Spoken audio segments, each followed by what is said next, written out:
¿Qué tal? Muy buenos días, bienvenidos a 30 Minutos. Este año se ha fijado, este año 2012, como el año europeo del envejecimiento activo. Sin embargo, ha pasado sin pena ni gloria y su objetivo no es otro que sensibilizar sobre la contribución que las personas mayores pueden aportar a la sociedad.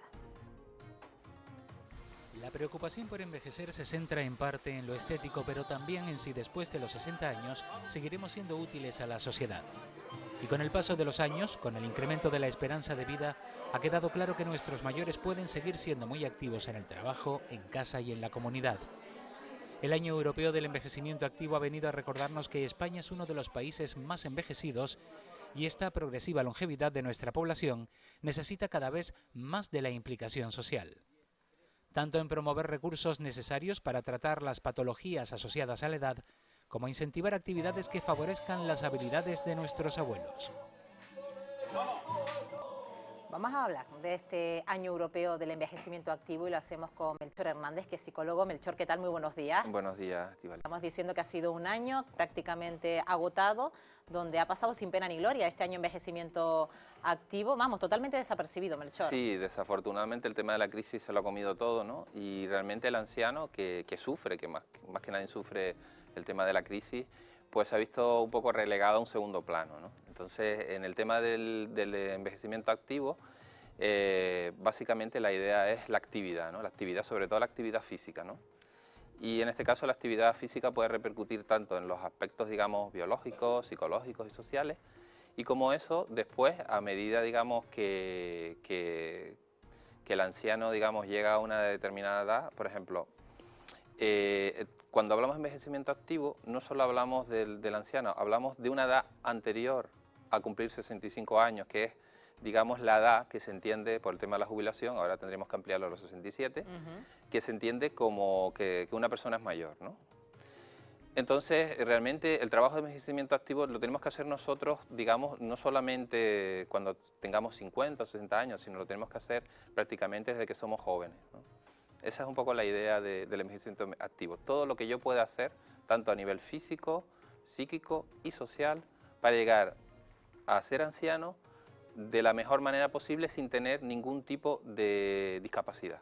Lo que tenemos que tener claro, Melchor, es que a partir de los 20 años nuestro cuerpo tiende a envejecer, sí. Y a partir de los 20 años cuando realmente tenemos que empezar a cuidarnos para tender a ese envejecimiento activo, porque el envejecimiento nos puede llevar a distintos lugares, ¿no? A ser una persona activa, a ser una persona normal en su casa, llevando una vida cotidiana normal, una rutina normal, y luego a sufrir distintas patologías, ¿no? Sí, sí, de hecho, por ejemplo, en lo que tú estás comentando es curioso, o sea, que a los 20 años, o sea, cuando uno empieza cuando empieza a envejecer, pues después de cumplir 20 años, ¿no? O sea, es una cosa curiosa.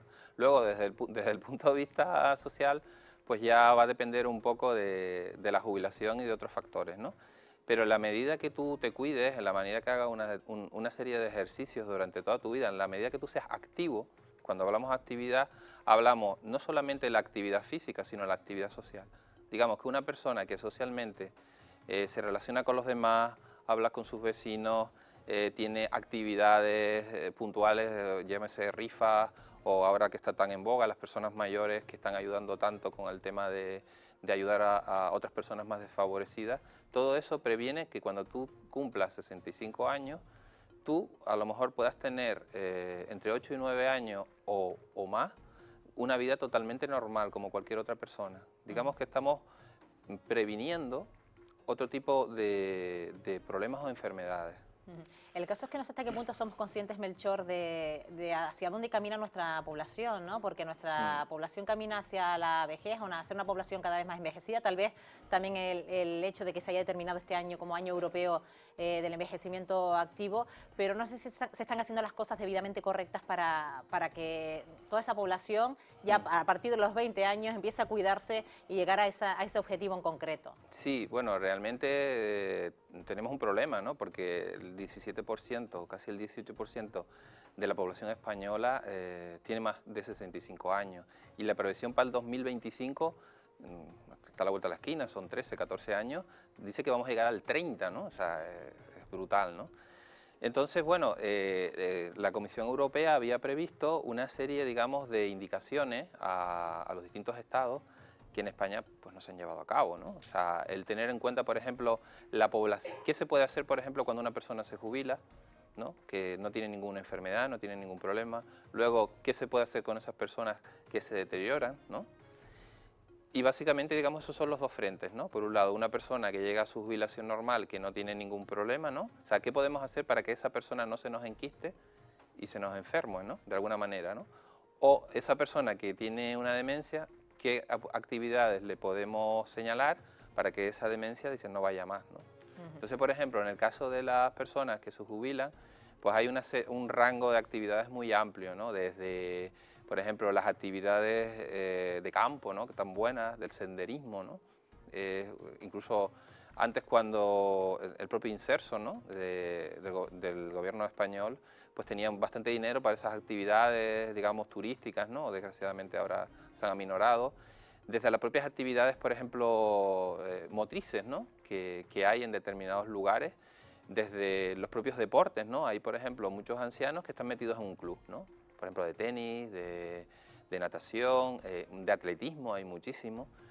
Y luego actividades, por ejemplo, como el fitness, también podemos hablar, o otro tipo de actividades donde, digamos, tú físicamente te estés moviendo, ¿no? Por ejemplo, con actividades aeróbicas, ¿no? O sea, en el caso del anciano se recomiendan que las actividades sean aeróbicas, quiere decir que puedes hacerlas sin que te falte el oxígeno, ¿no? Por ejemplo, un ejemplo brutal, ¿no? No sería bueno hacer pesas, ¿no? Bueno, pesas a lo mejor, todo en su justa medida. todo en su justa medida. Pesas, por ejemplo, como un atleta de élite, no, ¿no? O sea, eso es contraproducente, ¿no? Por el tema de la presión arterial, ¿no? En el caso, por ejemplo, de los que tienen presión arterial, se recomienda, por ejemplo, una dieta y un deporte físico moderado, ¿no? O, por ejemplo, en el caso de personas que tengan sobrepeso, ¿no? También, lógicamente, una dieta, o de los propios diabéticos, ¿no? ¿Y hasta qué punto, Melchor, también la propia persona es consciente de que se tiene que preparar para el envejecimiento activo? Cuando ya empieza a acercarse a lo mejor a la edad de la jubilación, informarse de qué puedo hacer después de la jubilación y no quedarse anclado en qué voy a hacer, qué va a ser de mi vida a partir de ahora. Es que eso todavía me queda mucho para que me pase, ¿no? No sé cuánto se plantean de que eso todavía no me va a tocar a mí. Después, cuando ya se ven con el problema encima, Sí. es cuando se ven con la soledad y con el no sirvo para nada. Ahí nos podemos encontrar, digamos, dos claros ejemplos, ¿no? Por un lado, las mujeres, ¿no? y los hombres, ¿no? En el caso de los hombres, cuando se jubilan, tienden a ser menos activos, ¿no? En cambio, las mujeres, cuando se jubilan, tienden a ser más activas, ¿no? De hecho, concretamente en la franja esta de 65 años, las mujeres, muchas de ellas no han trabajado, ¿no? O, vamos a decir, no han trabajado remuneradamente, ¿no? Sí han trabajado toda su vida, han trabajado mucho más que los hombres. Claro, en su casa. Entonces se ha visto que, por ejemplo, ellas se ocupan prácticamente de su casa. El 80% hacen comida, lavan la ropa, o sea, un porcentaje elevado. En cambio, el hombre en esa franja de edades, pues sí, te hace recadito, si hay que reparar algo en casa, ¿no? De hecho, por ejemplo, las mujeres están en actividades de casa, ocupan 8 horas, en cambio los hombres ocupan unas 4 o 5 horas, y en actividades que te acabo de decir, y no son diarias en el caso de los hombres. Digamos que las mujeres, en este caso, pues son personas más activas que los hombres cuando se jubilan. Digamos que habría que cuidar ahora, ¿no? Porque dentro, a lo mejor, de 25 años no será así. ¿Por qué? Porque las mujeres que tienen ahora 40 años, son las mujeres que están trabajando, más o menos. Entonces, cuando llegan a 65 años, posiblemente tengan el mismo problema que los hombres. Cuando se acabe su trabajo no sabrán qué hacer. También es verdad que ellas se ocupan más en casa de las cosas y demás, y no le pasará tanto como a los hombres. Pero le falta a lo mejor ese tiempito que pasan en el trabajo, sí, ¿no? sí, entonces lo ideal sería que los trabajos, que esas personas que se jubilan, hubiera, digamos, un programa, ¿no? Un programa para adaptarse a una vida distinta, programas que no existen, o yo conozco pocos, sé que en algunas empresas existen, pero no es lo normal, ¿no? Deberían haber unos programas para las personas que se prejubilan y unos programas de actividades, ¿no? O sea, ¿a qué te vas a dedicar tú, ¿no? Cuando, por ejemplo, has sido mecánico. Bueno, ahí igual lo tienes un poquito más claro, ¿no? Porque puede... Pero, por ejemplo, imagina una persona que ha estado en la oficina, en un banco, o por ejemplo, alguien de la tele también, ¿no? Bueno, que también suelen colaborar. Pero hay actividades, por ejemplo, albañil, ¿no? o constructor, o alguien que se ha dedicado a la construcción, 65 años, no te vas a dedicar ya a la construcción. A ver, habrá que enfocarlo o llevarlo a actividades también que le sean gratas, ¿no? Por ejemplo, yo pongo un ejemplo. Es decir, una persona cuando se jubile, Melchor, puede Sí. seguir asesorando a lo mejor en su empresa de forma altruista, porque su experiencia supongo que vale mucho, ¿no? Ahí está el tema del voluntariado, ¿no? De hecho, bueno, creo que el señor de Banco de Alimentos o el de Cáritas, no recuerdo muy bien, que me pareció genial, ¿no? Creo que en los dos Sí, lados. en los bancos de alimentos Sí. suelen aportar mucho la gente jubilada A en mí esa labor altruista. Me parece genial eso, ¿no? El que ellos busquen actividades, ¿no? Y que la tengan y están ahí. Pero estas personas suelen ser personas que ya anteriormente han hecho esas actividades, digamos, ya desde su trabajo. Es decir, tenía su trabajo y esas actividades. El problema está que esas personas que solo tienen su trabajo. Entonces, como no las prepares, te puedo asegurar que lo único que van a hacer son recaditos y poco más. Y bueno, jugar también al dominó, que eso también está bien, es una actividad muy interesante. Pero poco más. No van, por ejemplo, a caminar o se van a dar un pequeño paseo, ¿vale? Entonces necesitaríamos una actividad más prolongada. O sea, ya hacen actividades, pero esas actividades no son suficientemente prolongadas como para que esas personas de alguna manera mejoren físicamente. Estamos viendo como nuestros mayores ya se empiezan a involucrar en las nuevas tecnologías, Melchor. Algunos vuelven a las aulas a lo mejor a reforzar sus conocimientos, e incluso aquellos que no han tenido nunca la oportunidad de estudiar. Pero tal vez hasta qué punto ellos se sienten ridículos al comenzar una labor que para ellos antes era totalmente ajena. En eso también se tiene que ensayar mucho y cambiar mucho el chip, ¿no? Sí, pero ahí te vas a encontrar con lo mismo. Te vas a encontrar, por ejemplo, con la persona que ha tenido una formación superior, ¿no? Y otra que no ha sido, digamos, a lo mejor no ha terminado los estudios primarios, ¿no? Entonces tendrá más facilidad. Alguien, por ejemplo, que ha hecho los estudios de bachillerato de antes, más facilidad y estará más dispuesto a que esa persona, ¿no? De hecho, por ejemplo, en estas actividades que son de 65 a 74 años, las mujeres doblan a los hombres, ¿no? Por eso te digo, a los hombres hay que prepararlos, porque si no los preparas, tenderás a hacer lo que haces, y es sentarte en un banco o jugar al dominó, que está bien, ¿sabes? Que es bueno, porque jugar al dominó es un ejercicio muy bueno mentalmente, es genial, ¿no? De hecho, cuando tú pones a jugar a las mujeres al dominó, te rechazan ese juego, o sea, de esa edad, ¿sabes? Te lo rechazan porque no va con ella. Entonces hay que enfocar la actividad un poco a la cultura y a las características del anciano, ¿no? Por ejemplo, te pongo un ejemplo muy típico. Estas, digamos, parques que se ponen para hacer actividades, ¿no? Para hacer ejercicio físico. Sí, para los mayores y para los mayores. El mayor, si no tiene un monitor, eso es dinero tirado, porque el mayor no entiende para qué sirve eso. Una cosa que da vueltas, una cosa que giras para un lado y para otro, ¿no? Entonces, el mayor siempre necesita una indicación, un aprendizaje, el que te diga, mira, esto es para esto, un acompañamiento, diría. No solamente los niños necesitan ser acompañados, los ancianos también. Es decir, estos parques a los que te refieres, Melchor, prácticamente si no tienen una persona al lado que les asesore, no les sirven para nada, ¿no? Porque también hasta pueden hacer un esfuerzo físico superior al permitido, ¿no? No, en principio es que pasan. O sea, en el vulgar sentido de la palabra, eso no va con ellos, porque ellos nunca han hecho ejercicio de ese tipo en sus vidas. Entonces, más les hará una caminata que eso que está ahí, que ven como un objeto extraño, que no saben muy bien para qué sirven, ¿sabes? Porque no está en su historia, no, ellos nunca han tenido aparatos, nunca se han dedicado a hacer gimnasio, nunca han tenido tiempo en su vida para hacer gimnasia. Bueno, y hasta, si me apuras, te digo, hasta que a un gimnasio se le queda un poco lejos, aunque hoy en día en muchos centros y centros de día hay gimnasios, ¿no? Pero no entra dentro de su historia personal, de su biografía, y es una cosa que hay que tener en cuenta con el anciano. No es el mismo el anciano de ahora que el anciano dentro de 20 años. No es lo mismo. ¿Y cómo ha cambiado, Melchor, la forma de envejecer de la época de nuestras abuelas hasta estos días?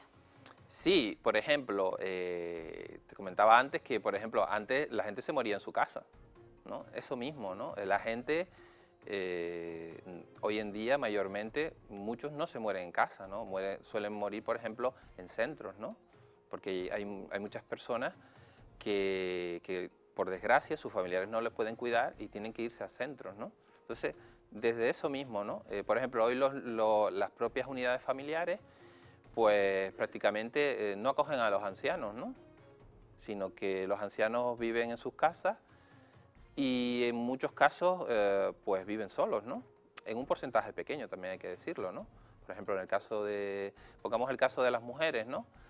En el caso de las mujeres, cuando llegan a los 65 años, hablamos de un 45% que son viudas y otro 45% están casados. En los hombres, los que llegan, claro, sí. El 92% o el 90% están casados. O sea, llegan más mujeres a los 65 años. ¿Pero cómo llegan? ¿No? Entonces, las condiciones socioeconómicas son peores. ¿Por qué? Porque ellas no han sido las que han traído el dinero a casa. En general, antes, las mujeres se solían quedar en casa, salvo excepciones, ¿no? Incluso en esto hay cierta discriminación, ¿no? Con sí, el tema de las pensiones. De las pensiones, por ejemplo, hablamos incluso de las pensiones normales. Los hombres tienen una media de 1.000 euros, ¿no? En cambio, las mujeres ganan 600 euros, hablamos de media siempre, ¿no? Y ya si hablamos de pensiones no contributivas, pues estamos hablando de 350 euros, con lo cual son las mujeres la mayoría que tienen las pensiones no contributivas. Ya las pensiones, por ejemplo, de viudedad se asemejan mucho a las pensiones normales, ¿no? Porque rondamos, pues sí, cerca de 550 euros aproximadamente. Pero, por ejemplo, hay 3.300.000 de hombres que cobran pensiones. En cambio, las mujeres son 1.800.000, ¿no? Que cobran las pensiones normales. Y en cambio, por ejemplo, de viudedad hablamos de 2 millones de mujeres y en cambio de viudos podemos hablar de 160.000. O sea, qué diferencia, ¿no? Ahí te puedes hacer una idea de la cantidad de personas viudas, que generalmente suelen vivir, muchas de ellas, pues solas, y en cambio las otras pues suelen vivir en el núcleo familiar, ¿no? Entonces, las mujeres, sobre todo en este ámbito, las mujeres que viven solas y tienen una pensión no contributiva, pues son, digamos, personas que pueden tender a la exclusión social. De hecho, muchas de ellas viven pensando que si tienen un gasto extra, ¿qué es lo que voy a hacer? ¿No? O sea, hay que tener mucho cuidado con esto, ¿no? Incluso en el caso de los ancianos se habla de un 25% de pobreza. O sea, es bastante elevado, ¿no? Melchor, ¿y quién tiende más a vivir solo en casa por saber defenderse a sí mismo, la mujer o el hombre?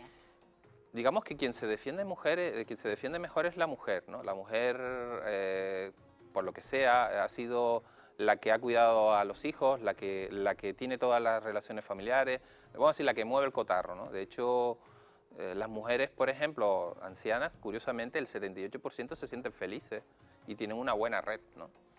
Incluso, bueno, y en los ancianos en general, el 75% de los ancianos se sienten bien consigo mismos, ¿no? Otra cosa es cómo ellos se perciben, que eso es distinto, ¿no?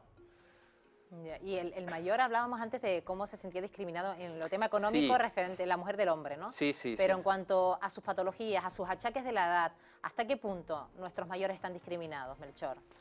Es curioso porque, por ejemplo, el mayor, cuando llega a 65 años, yo digo, el 65 años es una edad curiosa, ¿no? Porque el hombre, por ejemplo, siente que es mayor a los 65 años, ¿no? De hecho, se hizo un estudio y las personas mayores, el 60% piensan que a los 60 años tienes un deterioro, cosa que es falsa, ¿no? O sea, no tiene por qué. No, pero ellos piensan que o sea, está tan marcado socialmente que piensa que tienes un deterioro cuando eso no es real. Porque se ha visto que, por ejemplo, a los 65 años, los que tienen algún nivel de dependencia, hablamos del 33%, o sea, no es mucho en relación a esa edad. Hablamos, por ejemplo, de las personas que tienen algún problema orgánico sobre el 15%, ¿no? Y hablamos de que se sienten infelices el 12%. O sea, cuando uno piensa que ser mayor eres un... Que ahora vas a disponer todo tu tiempo, de que vas a poder disfrutar del tiempo libre y todo eso, y al fin y al cabo... Pero también piensas que eres una persona, de alguna manera, infeliz. Y eso no es así, realmente, ¿no? O sea, cuando hablamos de ser mayor, hay que hablar de ganancias y pérdidas, ¿no? O sea, hay cosas que se van perdiendo, ¿no? Por ejemplo, los reflejos, ¿no? Determinados aspectos biológicos, pues vas envejeciendo, normal. Pero en cambio, los aspectos emocionales y motivacionales, pues no difieren de una persona como nosotros, más jóvenes, o de un niño, ¿no? Y, por ejemplo, hay aspectos, por ejemplo, que mejoran. Hay aspectos muy curiosos. Por ejemplo, ellos se alegran como nosotros de los aspectos positivos. Pero, por ejemplo, a los negativos, a los cuales nosotros le damos mucha importancia, ellos no le dan ninguna. Entonces son más felices en ese aspecto. O sea, los aspectos negativos pasan a un segundo plano, pasando los positivos a un primero. Entonces es una cosa curiosa que uno gana con ser anciano. ¿Y cómo o en qué proporción le repercute esos pensamientos negativos, esos estados depresivos en lo que puede ser su estado de salud, ¿no? Porque de repente puede ser una persona muy activa, muy alegre, pero basta que le ocurra algo para que en un estado de depresión su organismo, su estado de salud vaya pues como vamos hacia atrás como los cangrejos. Yo creo que eso sobre todo depende de la dependencia, o sea, el poder ser autónomo. O sea, el tú valerte por ti mismo, en la medida en que una persona empieza a depender de otro, y sobre todo si eso no lo acepta, pues tú puedes llegar a deprimirte o puedes llegar a sentirte mal. ¿Eso suele pasar, por ejemplo, cuando se muere la pareja, cuando se queda viudo o viuda? ¿Hasta qué punto puede influir la muerte de la pareja, Melchor? Eso, por ejemplo, los hombres lo llevan peor que las mujeres. Hay unos estudios, yo ahora mismo no tengo datos, pero recuerdo unos estudios anteriores que cuando la mujer moría, a los 2 o 3 años, hablamos de una edad seguramente muy avanzada, sobre 80 y pico de años, y los dos habían vivido juntos durante mucho tiempo y había una relación muy estrecha entre ellos dos, pues el hombre a los 2 o 3 años solía fallecer, ¿no? También porque hay un deterioro, junto con la depresión hay un deterioro, ¿no? También físico, pero en el caso de que el hombre muera, pues la mujer no solía pasar el mismo fenómeno. O sea, ahí vemos la dependencia del hombre emocional de la mujer, ¿no? Bueno, hablando del caso más positivo, sí. El volverse a enamorar a esas edades, Melchor, bueno. ¿cómo les influye en su estado de ánimo? Ahí, bueno, podemos hablar hasta del tema sexual, un tema tabú también, ¿no? O sea, yo creo que eso es fantástico, o sea, lo mejor que te puede pasar, pensemos que sus emociones positivas, en contra de lo que mucha gente piensa, son como las de nosotros, o sea, no hay diferencia. En cambio, son, entre comillas, más astutos, en el sentido que las negativas, pues, dejan de darle importancia, ¿no?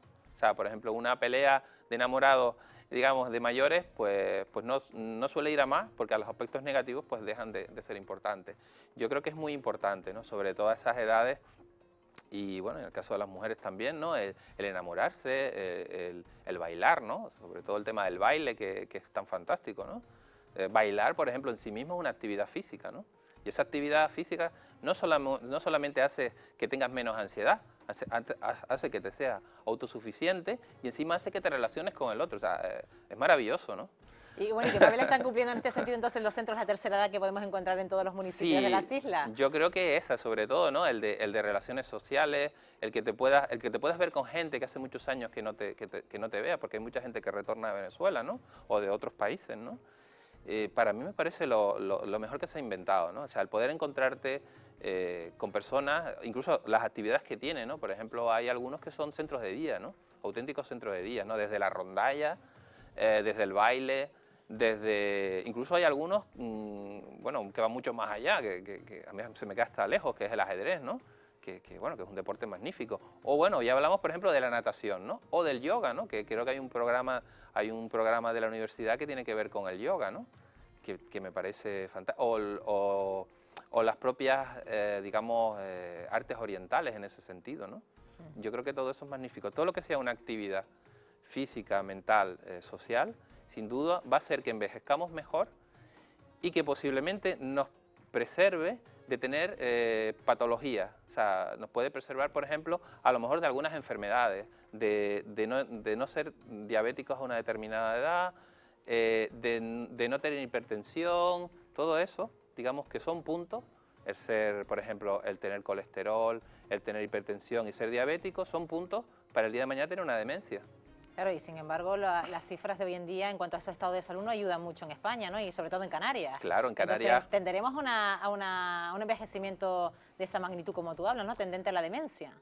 No necesariamente. ¿No necesariamente? No necesariamente, porque pensemos también que hay mucha gente que hace deporte, hay mucha gente, por ejemplo, hay mucha gente que se dedica aquí a la agricultura. Yo qué sé, aquí, por ejemplo, mi suegro, si me está viendo, es un hombre que tiene más fuerza que yo, es una persona que durante toda su vida y todavía se sigue dedicando, ¿no? O sea, los oficios así más... Tal vez hay trabajos como en ese tipo, ¿no? De ese tipo de profesiones que sí te mantienen activo prácticamente hasta el final de tus días. Sí, ¿no? bueno, en el Ralejo, ¿no? Incluso en la Orotava hay personas que tienen su campito, ¿no? Y eso es, bueno, eso es mano de santo, como dice el otro. O sea, tienen su actividad, están todo el día yendo de un lado para otro, trae su verdura a casa, incluso trae un dinerito a casa. Incluso esos huertos tan geniales que a mí me parece que están saliendo en distintos lados. Yo sé que muchos son para personas más jóvenes, pero yo creo que todo lo que sea actividad física, mental, social, va a ser bueno, ya no para el anciano, para nosotros que vamos a ser ancianos, y que nadie cree que va a ser anciano, esos ancianos lo ves lejos, y está a la vuelta de la esquina, como dice el otro, la vida son 2 días, y en el buen sentido, o sea, la vida pasa rápido, más rápido de lo que uno cree, y cuando te das cuenta, dices, oh, pero si ya tengo 65 años, ¿qué voy a hacer ahora con mi vida? Oiga, es que usted tenía que haberlo trabajado antes. Bueno, también cuando tienes 65 años, también te puedes dedicar a una actividad, pero yo, por ejemplo, a mí lo de agricultor no se me da, y a mí no me nace, entonces decir, bueno, a los 65 años voy a plantar un huerto, no, tendré a lo mejor, pues a lo mejor me dará por correr, o me dará, por ejemplo, por hacer piscina, porque lo tengo más cerca de mi cultura, de mi entorno, de mi cultura, de lo que yo, digamos, me gusta, ¿no? Antes hablaba de que las relaciones sexuales se convierten en un tabú en esta edad. En ese sentido, Melchor, ¿hablan entre ellos de la sexualidad con total normalidad, pero no tanto con su familia? ¿O esto también se deja como a un terreno como si se trataran de chicos jóvenes adolescentes? Yo creo que entre ellos hablan mucho, más mujeres con hombres por el tema cultural, pero la sexualidad, pensemos que la sexualidad no la podemos separar de la afectividad. O sea, son 2 cosas que van de la mano. O sea, el sexo y la afectividad van juntas. A lo mejor los jóvenes lo podemos separar, ¿no? O porque, bueno, tal, lo que sea, ¿no? Pero en los mayores no. Entonces, cuando uno quiere a alguien, ¿no? Pues bueno, se lo demuestras de distintas maneras. En el caso, pues, de hombre-mujer, pues el sexo también es una manera de demostrar el cariño, ¿no? Entonces, y el sexo con las condiciones que tiene una persona mayor, ¿no? Es un sexo distinto, más relajado, más tranquilo. ¿Y eso lo entienden los hijos de las personas mayores? Generalmente no, se ve con muy malos ojos eso, sobre todo cuando pierde su pareja y a lo mejor se echa novia, como dice, ¿no? En el centro de la tercera edad, un centro de día, se ve con mucha desconfianza, sin duda, y hay que ser honestos, lo miramos mal.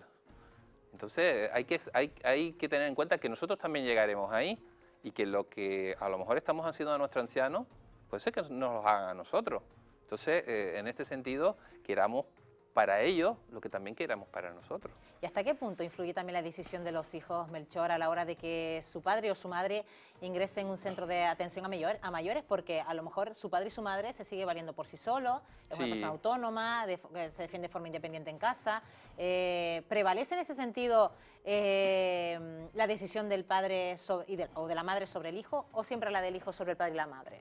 Yo creo que es complicado. Yo creo que el mayor, cuando va pidiendo poder dentro de la familia, pasa a un segundo plano, ya cuando sus decisiones no son tan importantes, ¿no? Y en la medida también de qué relación haya tenido con sus hijos, que eso también influye, pues desgraciadamente el mayor, cuando empieza a ser menos útil, de alguna manera, o sea, es capaz de hacer menos actividades dentro de casa, es más candidato, no quiero decir, a entrar a un centro de mayores. Y ya cuando ya hablamos de problemas realmente graves, ¿no? En el cual él no se puede mover, en el cual, por ejemplo, ya no es capaz de vestirse por sí mismo, pues lógicamente la familia muchas veces no tiene los recursos suficientes para atender a su anciano. Y en este caso, pues si la persona trabaja o si los 2 trabajan, pues lógicamente muchas veces a la familia no le queda otro remedio que bueno, buscar el mejor recurso para él, para que lo cuiden de la mejor manera posible. Yo creo que nadie quiere que su mayor esté fuera de su casa. Yo creo que ni el mayor tampoco.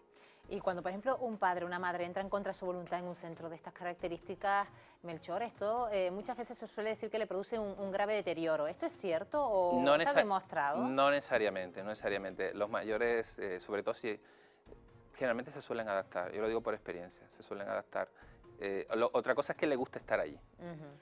¿Y qué le pueden contar los cuidadores o los psicólogos para que se sientan bien, aunque no les guste estar allí? Yo creo que lo que le podemos ofrecer es el cariño. Generalmente, por ejemplo, donde yo estoy, aquí saludo a las hermanas de María del Hospital Inmaculada, sobre todo el cariño que le das y el cuidado sobre todo tanto físico, psíquico y social que le damos a ellos. ¿Y le tienen miedo a la muerte cuando se acerca a determinada edad? Yo, en el caso de ellos, no, yo diría que no. Por lo menos lo que yo me he encontrado, no. De hecho, muchos las buscan, ¿no? Y muchas veces uno le dice, bueno, uno se muere cuando Dios lo quiera, ¿no? Como una frase típica, ¿no? Pero no veo yo miedo en ellos a la muerte, no lo veo. Puede ser que la haya, pero así ellos abiertamente, incluso algunos te dicen, yo ya he hecho mi vida, he cumplido todos mis objetivos y yo realmente estoy aquí, pero que pase lo que tenga que pasar. Que tenga lo que tenga que pasar. Pero bueno, de todas formas, los que están bien, pues tú sueles tener un diálogo muy normal. Incluso los que no están tan bien, tienen algún tipo de deterioro, pues te cuentan prácticamente su vida de una manera con mucha alegría. Bueno, pues esperemos que todo esto sirva para tener en cuenta que el año 2012 ha sido el año europeo del envejecimiento activo, aunque ha pasado prácticamente desapercibido, y fijarnos mucho más en esos mayores que se acercan a determinadas edades y donde tenemos que darles, sobre todo, a entender a ellos de que todavía pueden contribuir y aportar mucho a la sociedad. Melchor, gracias por... Y solo quiero añadir, y solo pensemos una cosa, todos, tarde o temprano, y si llegamos, seremos mayores. Pues seguro que sí, sobre todo pensar en eso, ¿no? En que todos vamos a llegar a esa misma franja. Gracias, Melchor, por habernos acompañado y darnos a conocer un poco esto que se tenía que haber dado a conocer y esos objetivos del año 2012. Y a ustedes ya saben que les cito para el siguiente programa. Hasta aquí 30 minutos de hoy. Que pasen un buen día. Adiós.